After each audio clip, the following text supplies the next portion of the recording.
The Smoking Gun 2. My acid test of honesty. On the 25th July 2019, I received an email from a person stating that a term that had been used in my The Smoking Gun video was incorrect and the video of the bell jar was unfair. I emailed the person to inform him that I would review his comments and make the necessary corrections. Here they are. The setup shown was used in the previous video observation. In this setup, the gas is leaving at the bottom of the bell jar. This does not prove that the difference in pressures causes the smoke to leave the bell jar, as the downward exit of the gas could be due to gravity. This is an excellent point, and the observation must be done again to determine whether the reason for the smoke leaving the chamber is gravity or a difference in pressures. In the new video, the bell jar has been turned upside down so it can be determined whether a scientifically unproven gravity or force of gravity can hold smoke in a jar against the difference in pressures between the inside of the bell jar and that produced by the pump. The video.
Gravity, or the force of gravity, cannot prevent the diffusion of gas or smoke from the bell jar when there is a pressure difference between the pressure inside the bell jar and the lower pressure created by the pump.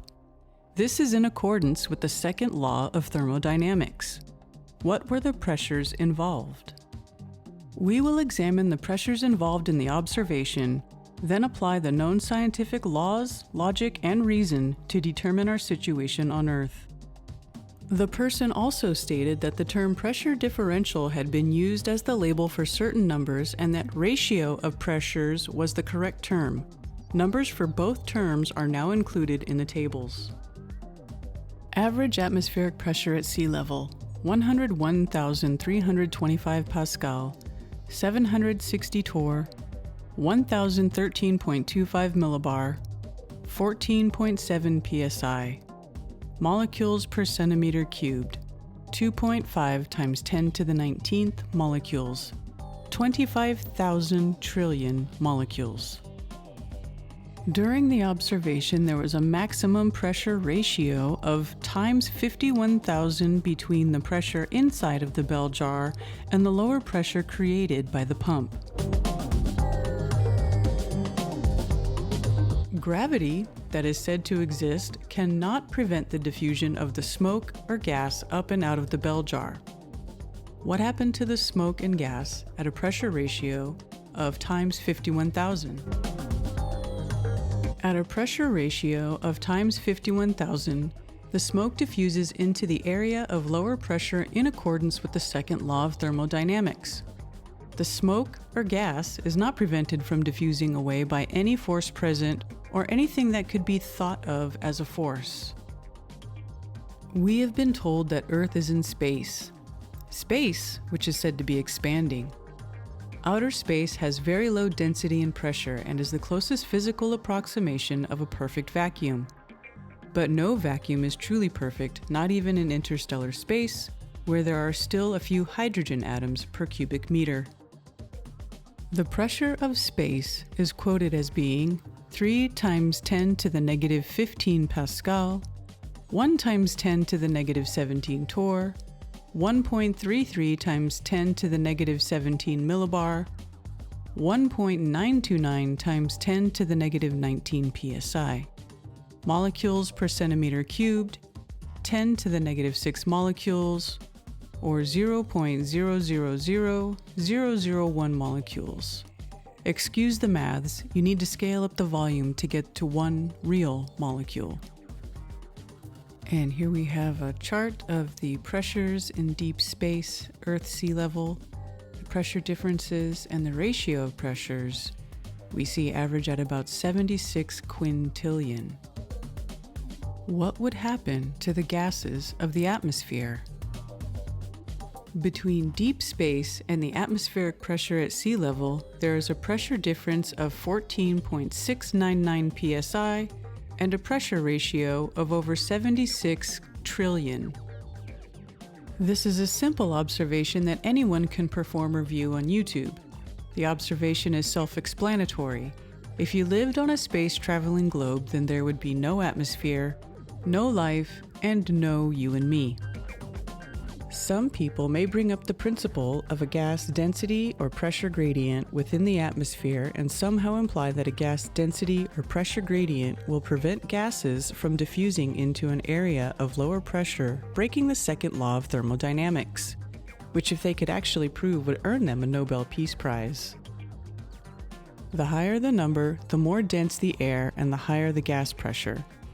The air is less dense as elevation increases, resulting in less gas pressure. In this diagram, there is a density pressure gradient, and in accordance with the second law of thermodynamics, the gas will diffuse from an area of high gas density pressure to an area of low density pressure. At the same time that the more dense air from 2 flows to 1, the more dense air at 3 flows to 2. At the same time that the more dense air from 3 flows to 2, the more dense air at 4 flows to 3, and so on, resulting in all the gas flowing, diffusing towards the supposedly ever-expanding near vacuum of deep space, and a density pressure gradient making no difference to whether the atmosphere remains here on Earth. we would not have one. Whether the pressure gradient is gradual or sharp, gas will still diffuse from an area of high pressure to an area of low pressure in accordance with the second law of thermodynamics. The logical conclusion from this observation is incontrovertible. There is no other explanation. There is only acceptance or denial of the facts and an unbroken law of science.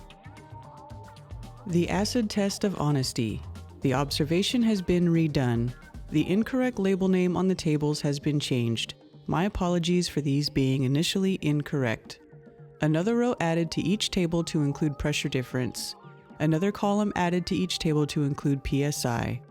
I have expanded on how a density gradient does not present the diffusion of a gas.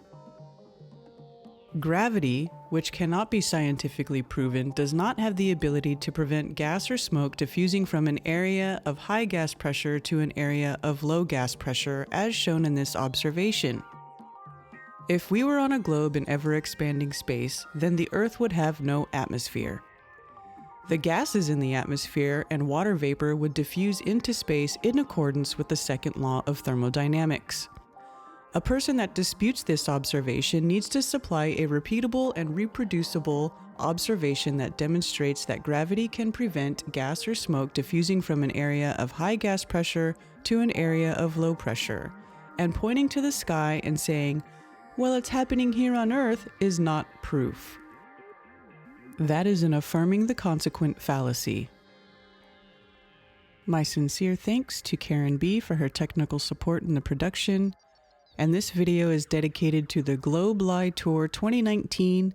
Please check out the YouTube channel and support them any way you can.